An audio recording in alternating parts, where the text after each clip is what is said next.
At andito na po tayo, pupunta na po tayo ng junk shop kasi nga po pinapapunta po ako, boss.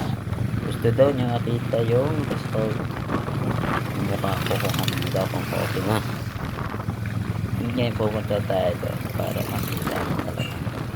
Kasi hindi talaga pwede magtrabaho kasi bawal pa sa araw. Mapdi. And actually guys, yung mukha ko talaga Saan tayo? Wakan? susugat pa. Hindi, dyan lang sa ano? Sa... Sa trabaho.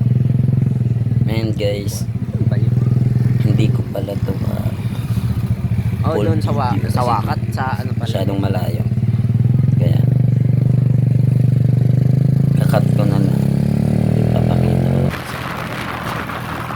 At ito na nga guys, malapit na ako. Dito na kayo sa junk shop ni Boy. Dito na po kami. Nagulat nga ako kasi nga sinira na yung truck na pinagkakargahan ni boss ng bakal. Papakita ko sa inyo guys kung anong nangyari sa truck ni boss. Nasira siya, iwan ko kung ano sira kasi tinanggal yung ano yung tingnan nyo guys, ayan, sisipag ng trabador nito.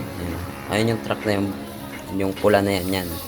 Ewan ko kasi kaya tignan nyo guys, yung bakal ang dami kasi nga hindi may karga kasi nga sira yung truck.